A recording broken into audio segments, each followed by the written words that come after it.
Queridos amigos, queridas amigas, que Deus nos abençoe em mais um evento de espiritualidade. Eis que estamos aqui novamente para continuarmos as nossas reflexões, criar essa união de pensamentos e vibrar alto e vibrar bem. Vamos nos preparar para mais um momento de conexão com o alto, com Deus, com nosso Senhor Jesus Cristo,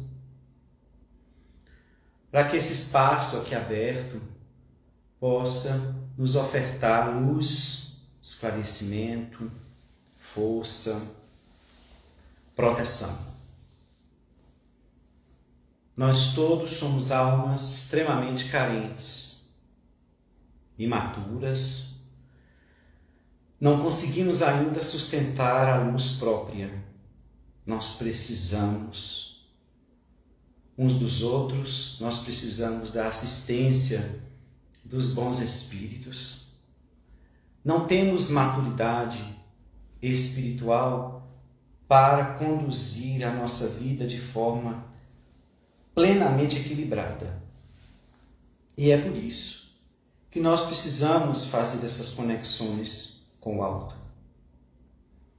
Fazer as nossas preces para que consigamos ter mais entendimento de como conduzir as nossas vidas e assim ir minimizando as dores e os sofrimentos.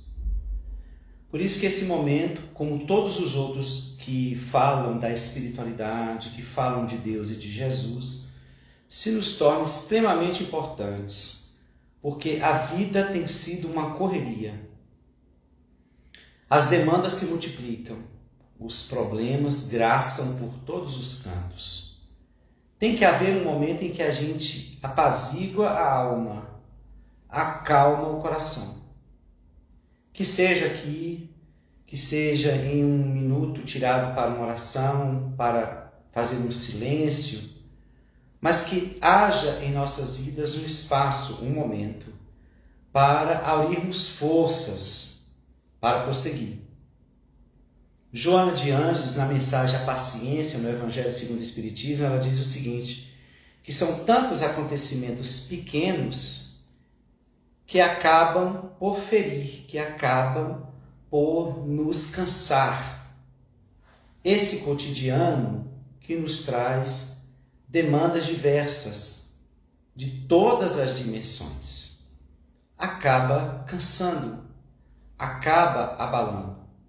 Nós não somos espíritos ainda preparados, fortes, para sustentar a fé robusta, que nos dá essa segurança. Por isso que de hora em hora estamos oscilando.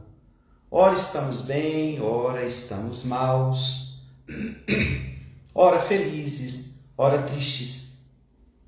Porém, essa oscilação, que é comum por conta do nosso nível evolutivo, precisa ser acompanhada pelo contínuo exercício das nossas relações com Deus. Vamos, então, neste clima de busca de força, de luz, abrindo o coração, fazer a nossa prece de abertura. Pai de infinita bondade, acolha-nos nessa hora, Senhor. O Senhor nos vê, sonda as nossas vidas e sabe de tudo.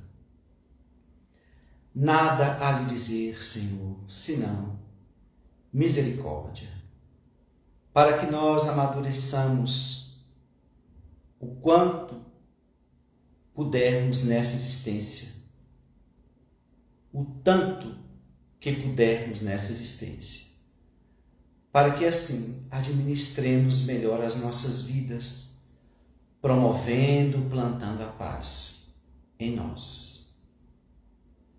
Assista-nos, Jesus, em mais uma hora de reflexões sobre sua mensagem e deixa-nos por companhia saudável a presença dos bons espíritos, amigos nossos de antanho, de hoje e de sempre.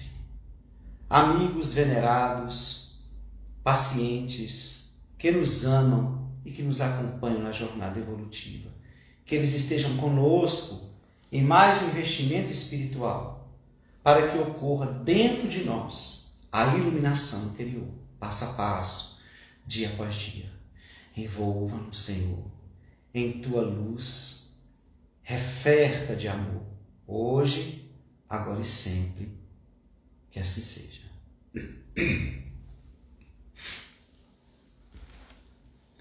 O tema da noite é amor e Jesus. Joana de Ângeles diz que são dois elementos da mesma equação. Falar de amor é falar de Jesus. Falar de Jesus é falar de amor.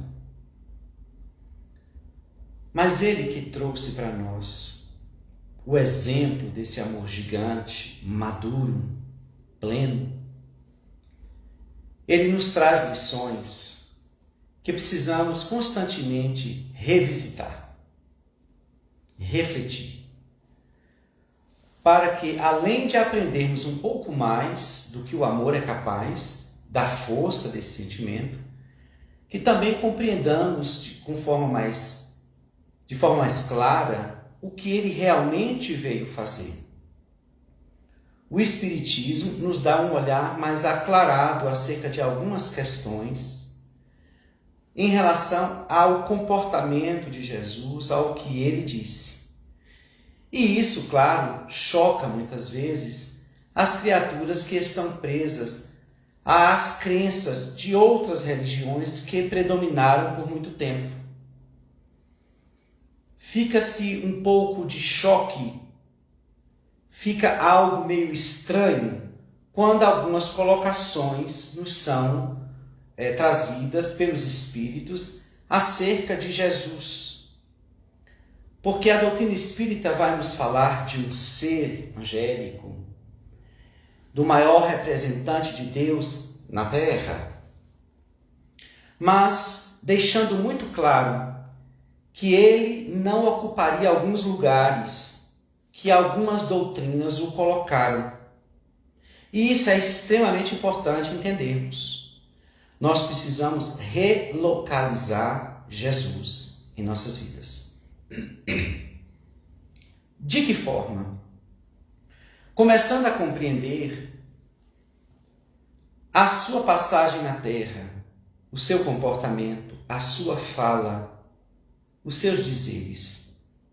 Vai nos mostrando, vai nos assinalando qual era a proposta real de Jesus. Guiado diretamente por Deus, ele chega humildemente, sem ser percebido. O amor confere a Jesus a humildade como a grande virtude que vai conduzir o seu ministério. E ele, gigante que era, chegou escondido numa manjedoura, em lugar muito simples, evitando toda e qualquer ostentação. Ele viera falar de um valor que não era de ordem material. Ele vinha falar de um valor que surgiria no coração da criatura humana. Então, não havia necessidade de exaltar a sua chegada, já que quem deveria ser exaltado era Deus. Como ele mesmo vai dizer, bom, eu não. Bom é Deus que estás nos céus. Ele veio exaltar a grandeza do Criador. E como mensageiro direto de Deus, ele diminui o seu padrão vibratório para mergulhar nos fluidos pesados da Terra. No período que Jesus esteve aqui, a Terra entrou num padrão vibratório jamais percebido, jamais sentido. A sua presença na Terra iluminava o mundo inteiro. Vibratoriamente, o planeta melhorou as suas vibrações, porque as falanges que o acompanhavam rodeavam o planeta. Porque ali estava Jesus de Nazaré para estabelecer uma era nova, pautada no sentimento do amor. Esse sentimento que ele trouxe. Por isso ele era tão tranquilo, tão sereno, ao ponto de compreender todos de igual maneira, sem julgamentos. E olha que ele poderia, não é? Uma autoridade moral das mais elevadas. Mas quanto mais o espírito evolui, mais compaixão, mais compreensão e piedade tem.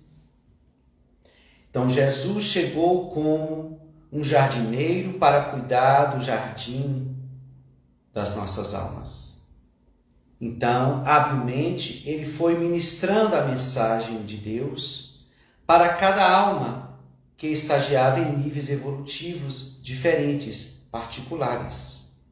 Ele entendia que a humanidade estava ali, mas cada um trazia um drama, cada um trazia uma compreensão com limitações, um amadurecimento com limitações. Mas independente disso, ele sabia manejar a sua fala, as suas ações para cada indivíduo que eu encontrava, que eu ouvia ou que eu buscava.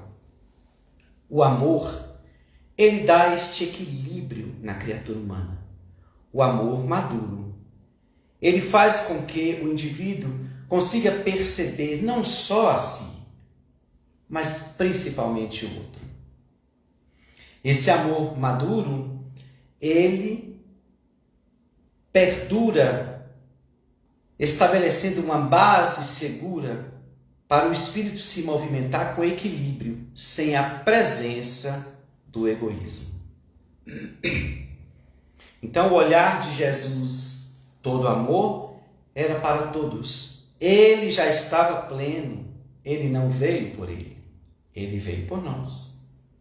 Ele já estava referto de luz. Mas nós estávamos enfrentando as misérias morais, dificuldades acerbas no campo comportamental. A ignorância tomava-nos conta e nos levava ao materialismo, a uma visão tosca de Deus. Jesus veio para falar de um novo Deus, com um olhar que transformava aquele Deus tirano, severo, e que muitos diziam que havia esquecido o seu povo, para um Deus de compaixão, de amor, de extrema bondade. Bondade esta que fez com que Jesus de Nazaré viesse à terra, modificar o olhar das criaturas acerca desse Pai que não abandona filho nenhum. Mas Jesus, quando começa a pregar, ele vai trazendo algumas questões que nós precisamos analisar. E que algumas pessoas, até espíritas, conduzem a relação com Jesus de uma certa forma equivocada. Como assim? Bem, Jesus começa a pregar em Cafarnaum. Começa a falar do reino dos céus, começa a falar de todas aquelas máximas que nos convidam a reflexões profundas. Ele começa a falar dessa vida interior. É bem enfatizada essa vida interior, essa que nós estamos trabalhando aqui. Quando ele diz de que adianta lavar o exterior do prato, se o coração está cheio de iniquidade e rapina. O mal não é o que entra na boca do homem, é o que sai, pois que brota das nascentes do coração. Vós sois sepulcros caiados por fora e podres por dentro. De que adianta lavar o exterior do prato se o coração está cheio de iniquidade e rapina? O reino dos céus está dentro de você. Percebam? Todas relacionadas à vida interior. Então, quando ele diz o reino dos céus está dentro de você, ele não precisa dizer mais nada. Como a dizer, não sou eu que vou te salvar. é tu. Eu apenas trouxe uma diretriz. Esta diretriz, que é a Boa Nova, dar-vos-á condições de trilhar os caminhos terrenos sem se perderem no cipoal das paixões. Mas ele convida a criatura a tomar posse de si mesma e, sobretudo, amar a si. Quando ele diz amar a Deus sobre todas as coisas e ao próximo como a si mesmo, Joana de Ângeles ressalta, dizendo: não é de cima para baixo. Ninguém pode amar a Deus sobre todas as coisas se nem se ama. É uma construção de baixo para cima, se pudermos dizer assim. Então, amai a Deus sobre todas as coisas e ao próximo como a si mesmo. Então, o parâmetro é a si mesmo. Você se ama? Cuida de ti? Devota o tempo, as ações para o teu melhoramento? Que bom.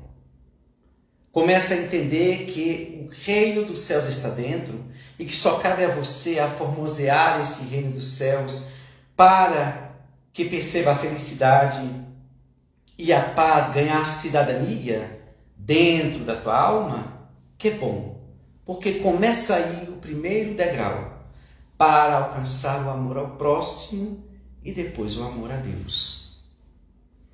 Então, Jesus nos chamando para isso, vamos percebendo que ele vai sempre deixando uma certa responsabilidade em nós. Ele perguntava às pessoas que o procuravam: o que você quer? O indivíduo falava. Ele fazia outra pergunta: tu crês? Joana de Ângeles ressalta isso no livro Jesus e a Atualidade, quando ela vai dizer que o verbo crer e querer se aliam ou devem se alinhar na criatura humana para que ela possa evoluir, para que ela possa atravessar todas as etapas do processo evolutivo. Então, se eu creio e se eu quero, bem, tenho as duas ferramentas, as duas asas para me levar a ascender para as alturas. Porque querer é poder, diz os Espíritos em O Livro dos Espíritos. Eu preciso desenvolver o meu querer. Mas que querer é esse? Por exemplo, quando nós falamos: eu queria tanto ser feliz, eu queria tanto passar nesse concurso, eu queria tanto construir a minha casa, eu queria tanto ter um carro, eu queria tanto ter saúde, eu queria tanto ter paz. Mas parece que o discurso te neutraliza, né? O queria, eu queria tanto, como se fosse um sonho, uma fantasia, um desejo vago que se tem de uma coisa impossível. Quando nós devemos perceber que, se eu realmente quero, hei de utilizar toda a minha força para alcançar esses objetivos, que basicamente devem me trazer um bem real, um bem saudável, não de ordem ilusória.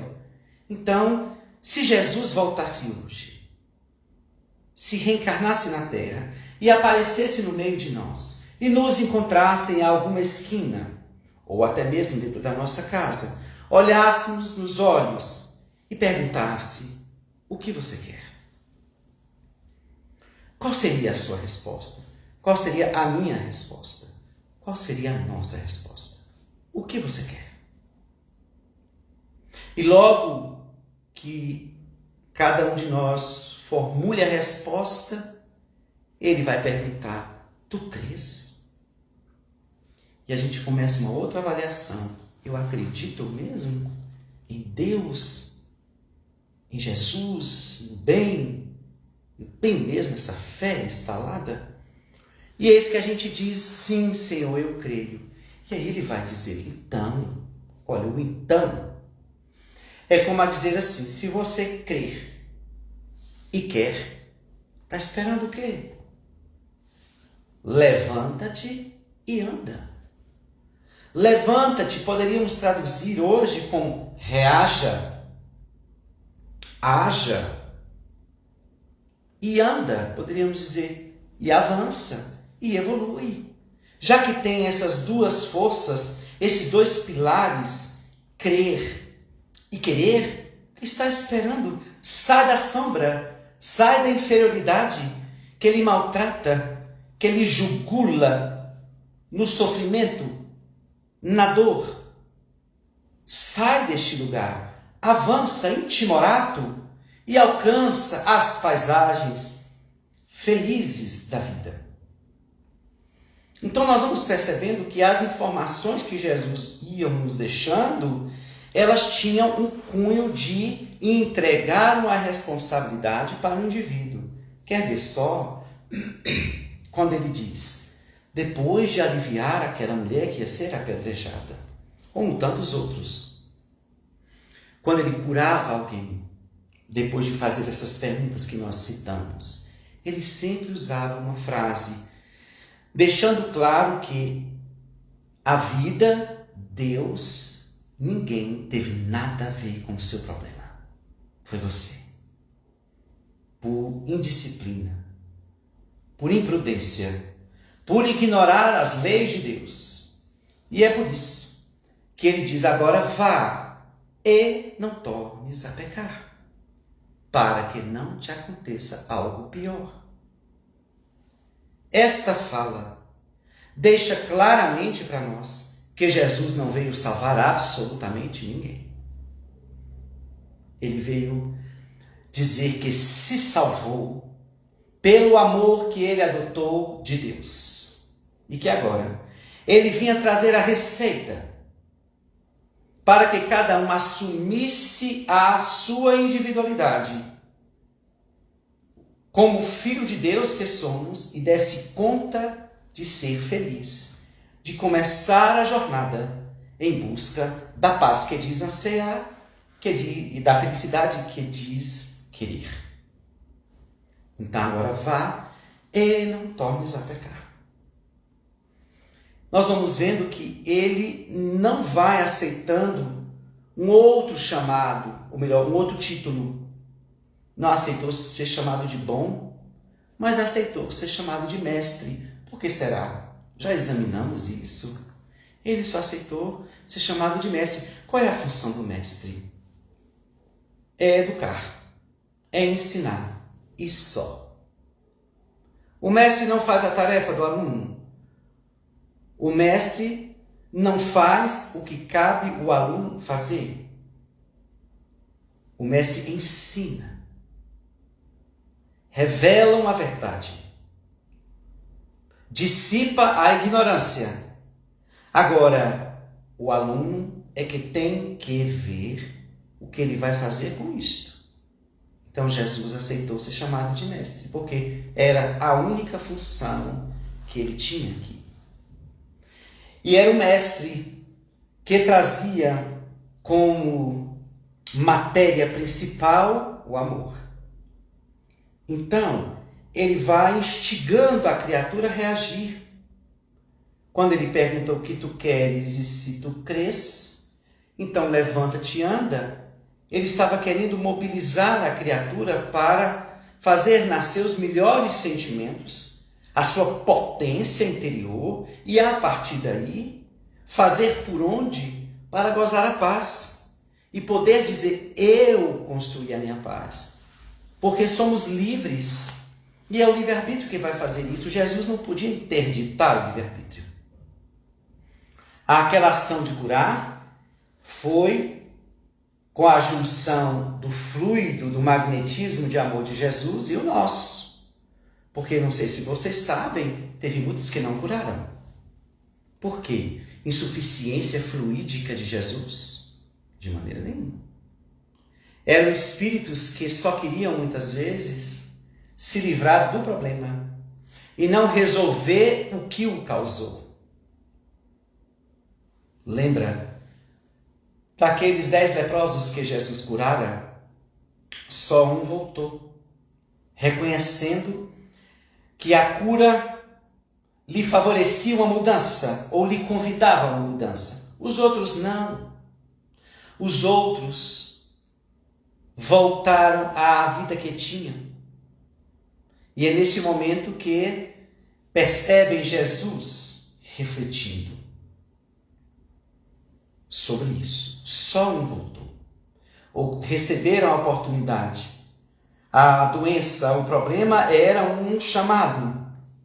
Era uma corrigenda. Não aprenderam. E é esse outro ponto que Jesus nos ensina. Paremos de ficar pedindo coisas sem saber se nós realmente merecemos. Mas como assim? Bem, se eu quero fazer uma prece e ter a certeza de que eu a mereço, eu preciso produzir obras, porque foi Jesus que disse: a cada um segundo suas obras.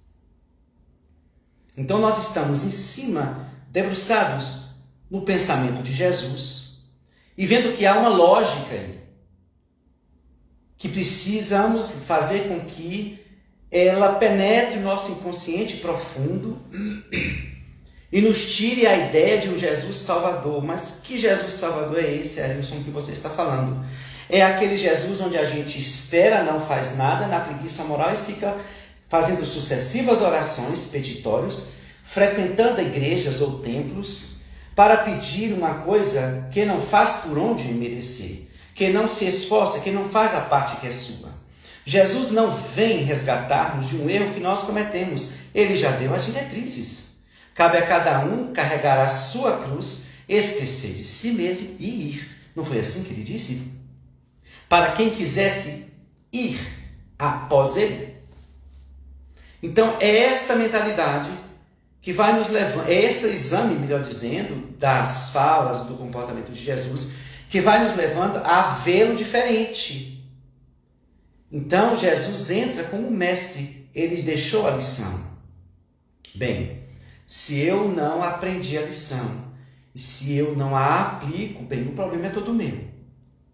Então, como é que será agora a nossa relação com Jesus? Já que ele já deixou a mensagem claramente para nós. Bem, agora o que dizer ao mestre, ao professor? Senhor, não estou conseguindo passar nas provas e nos testes da vida. Não estou conseguindo me livrar do sofrimento.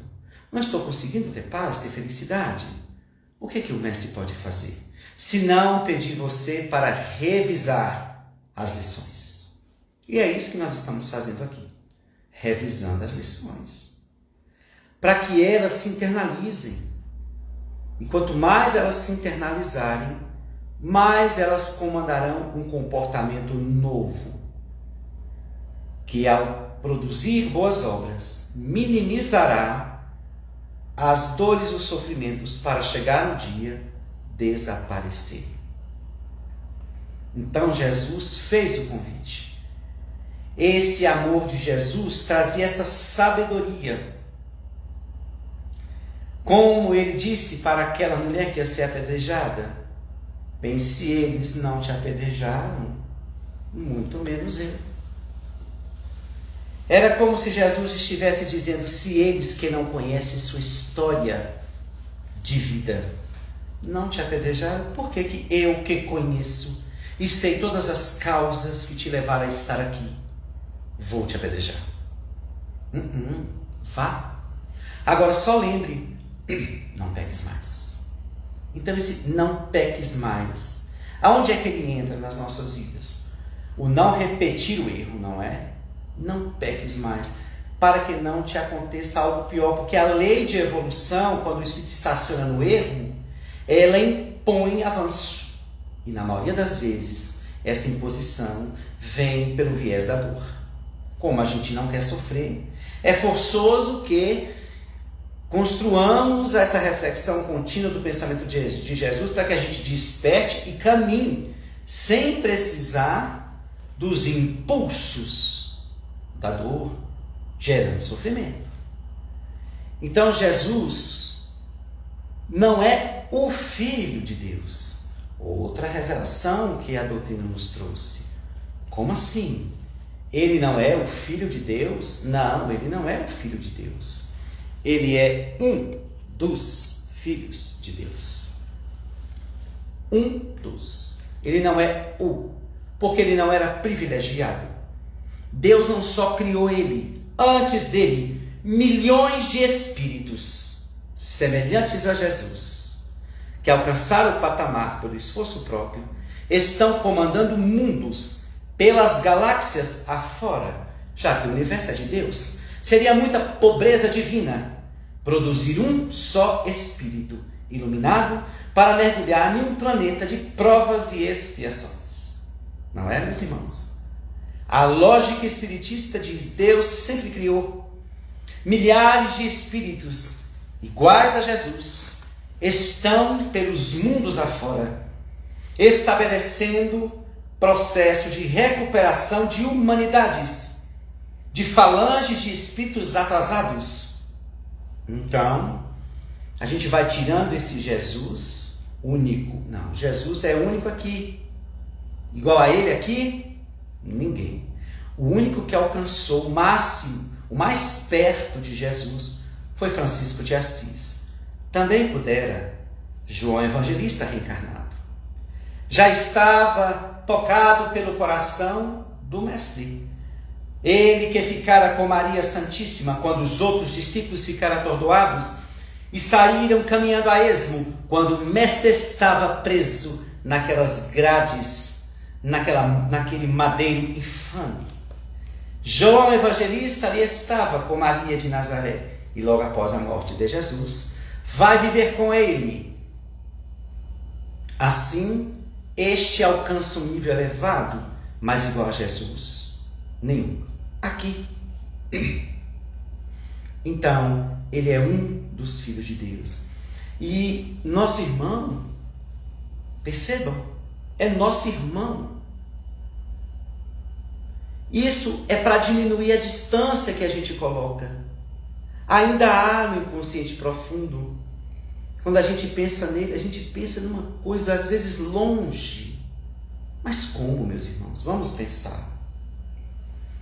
Como é que um espírito que é todo amor se distancia dos que precisam de amor? Não há lógica. Não há lógica. Não é aquela prece, né? Onde houver trevas, que eu leve a luz. Onde houver ódio, que eu leve o amor. Então, como Jesus poderia gozar dessa paz plena sem olhar para os mais necessitados? Seria um comportamento egoísta. E ele era pleno. Outro detalhe, que quando Jesus traz a sua mensagem e se comporta daquela maneira, ele vai nos mostrando uma coisa, que ele não quer louvações, ele não quer idolatria. Quando Jesus, e por isso que quando a gente analisa o comportamento de Jesus, nós vamos vendo algumas falas que estão na Bíblia que, particularmente, na minha opinião, são equivocadas, porque diferem, são falas que não se coadunam com o nível evolutivo de Jesus. Quer ver uma? Senhor, por que me abandonastes? Quando ele disse uma hora que eu e o Pai somos um, onde é que há abandono aí? Viu a falta de lógica? Espíritas, amai-vos e instruí-vos. Precisamos nos instruir, refletir para saber onde há o joio e o trigo. Por que me abandonastes? Completamente equivocada esta fala. Quando ele já havia dito, eu e o Pai somos um. Ou seja, telepaticamente havia uma junção de pensamento a pensamento. Não havia separação. Não havia abandono, porque nós estamos mergulhados no psiquismo divino. Entende? Disseram que Jesus saiu quebrando todo o templo, as barracas, deu uma crise de ira. para aquele que disse: bem-aventurados os pacíficos. Jesus está o quê aí? Contradizendo a própria mensagem exposta? Então, quando ele diz: Senhor, perdoai-os, eles não sabem o que estão fazendo, ele não estava falando dele, porque isso seria personalismo, ego. Jesus não estagiava nas faixas densas e primevas do ego. Ele não estava falando dele, ele estava pleno. Como assim pleno? Ele havia cumprido a mensagem, a proposta, a missão, o messianato. Ele estava pleno, amou a todos, não tinha nenhum problema, nenhum equívoco, nenhum vazio.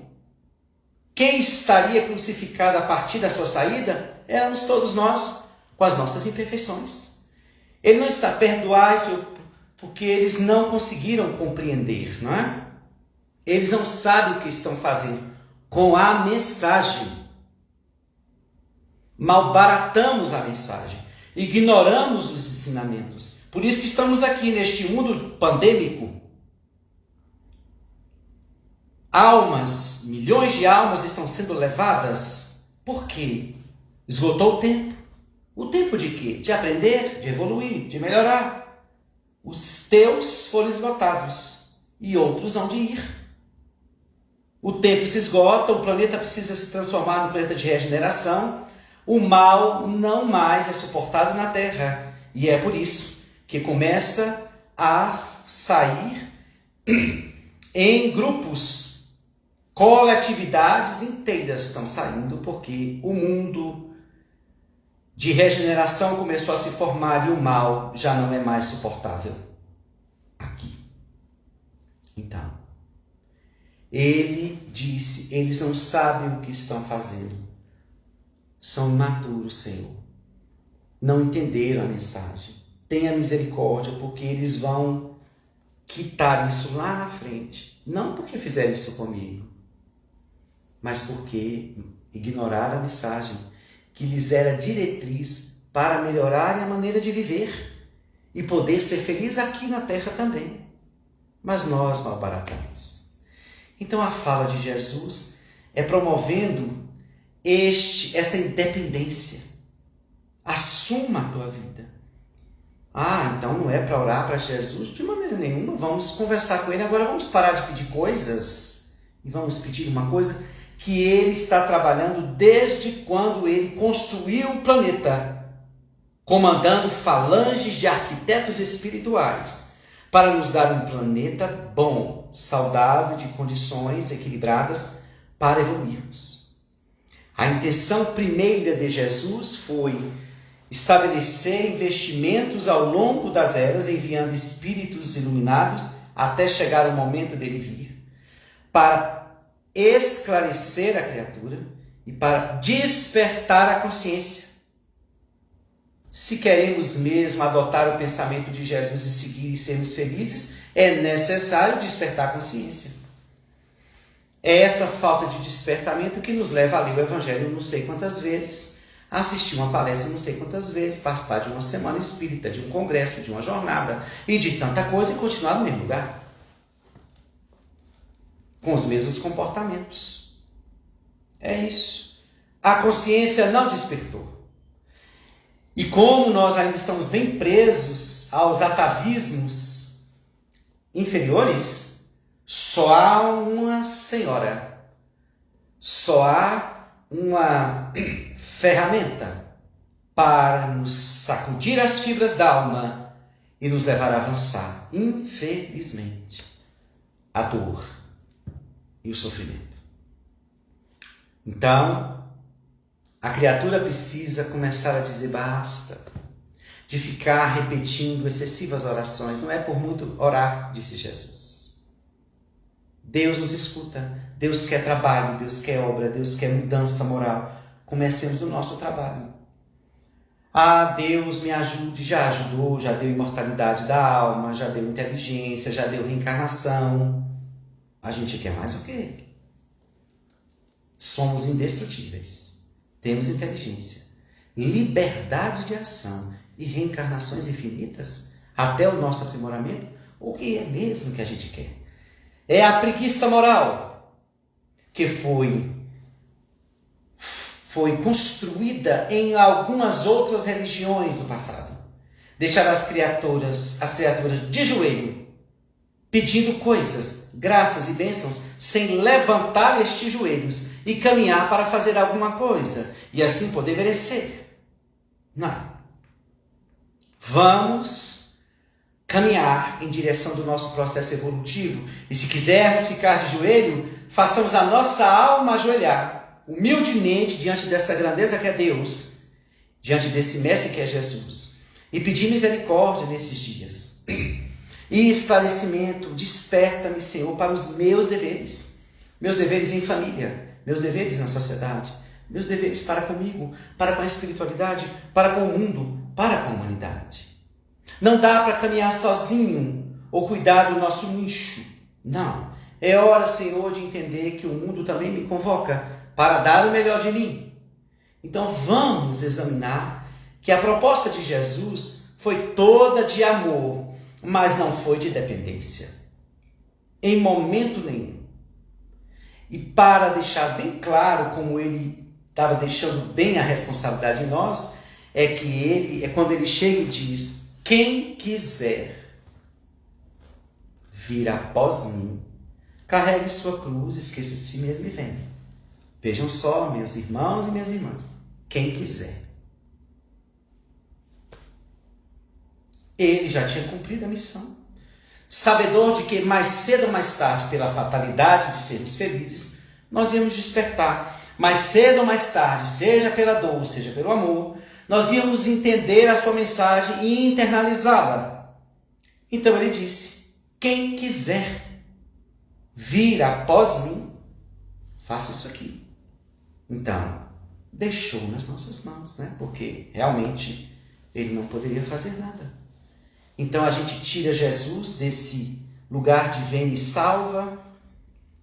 Ele veio pela humanidade inteira, mas só não veio salvar a humanidade. Ele veio dar uma diretriz para que cada um tratasse de se salvar, se quiser. O Espiritismo nos convida a essa autonomia, a aquisição dessa autonomia no tocante à evolução interior. Sob o apoio dele, está aí, Jesus está aí conosco, pastoreando as nossas vidas. Ele está conosco, não nos deixou órfãos. Olha o Espiritismo quando chegou. Se o problema era não entender muito bem a mensagem dele, que às vezes vinha misturado em parábolas complexas, eis que o Espiritismo trouxe todas as informações extremamente claras, para ninguém dizer que não entendeu o chamado do bem, do amor e da verdade. Então o Espiritismo veio mostrando que ele não nos deixaria órfãos. Se o problema é não entender muito bem a minha mensagem, se a desculpa é esta, pronto, acabou o problema. Os espíritos celestes desceram nos 4 cantos do mundo e através da mediunidade trouxe à baila a mensagem clara para que todos, até os mais ignorantes no saber, pudessem entender a proposta e assim aformosear a própria vida moral para conquistar a própria felicidade, que é uma conquista individual. Nesses dias de Natal, onde por mais que haja a pandemia, uma vibração boa paira sobre a terra. Muitas almas estão pensando na família, na fraternidade, não tanto em Jesus, mas está pensando nas festividades, nos encontros, não é? Esta vibração ajuda-nos a melhorar o padrão da terra e ele é festejado nesse período. Então, vamos criar uma relação particular com Jesus. E eu digo particular porque cada um tem uma maneira de se conectar com a sua espiritualidade. Não há padrão. Então, tente só localizar Jesus fora da cruz. Tire ele do lugar de salvador, ele não vai me salvar, ele já me salvou. No momento em que deixou a mensagem aqui e pagou o preço com intrepidez moral. Parte daqui deixando a humanidade dividida, não a história dividida, mas a criatura dividida entre antes dele e depois dele. Porque depois dele nós nunca mais fomos os mesmos. Podemos estar no mesmo lugar, mas a presença dele ativa a nossa consciência, nos convidando a segui-lo. E em algum momento nós vamos tomar essa decisão feliz, como diz Joana de Ângeles. Então, nesses dias, oremos. Vamos tirar Jesus da cruz, como eu falei. Não é o Salvador, não, ele é o irmão nosso que se compadeceu de nós. Ele não pode livrar-me dos males que eu produzi, mas ele pode me ensinar os caminhos para eu diluir o mal ou para suportar as tormentas. No mundo tereis aflições, mas tendes bom ânimo, eu venci o mundo. Ele ser-nos-á esse suporte para a gente atravessar, mas ele não poderá fazer as mudanças que cabe a cada um de nós. Então Jesus é esse amigo, esse mestre, que está o tempo todo disponível para nos ajudar, porque ama. E quem ama mantém os olhares voltados para os que carecem. Os olhares de Jesus estão voltados à terra, sempre estiveram. Então, vamos pensar nele e vamos deixar que esta vibração alcance as nossas almas. Cada um da sua maneira dialoga com Jesus. Ele não está longe, ele está bem perto. Conhece tudo o que lhe acontece e tenta falar-lhe na acústica da alma. Então, eu desejo a vocês um Feliz Natal com Ele, com Jesus. Esteja em família, seja com quem vocês puderem estar. Que Jesus também conforte quem está passando por algum momento de sofrimento neste período. Chama Ele para dentro da tua casa aqui. Chama Ele e vem. Chama Ele para dentro da casa, da sua casa, da sua família. Cria um vínculo, não solta não. Não espera dor para chamá-lo. Chama sempre. Ele quer fazer parte. Feliz Natal, muita paz, muita luz. E que nosso Senhor Jesus Cristo adentre em todos os lares, hoje e sempre, e faça morada. E deixe paz e muita harmonia e esperança, sobretudo, de dias melhores. Muita paz.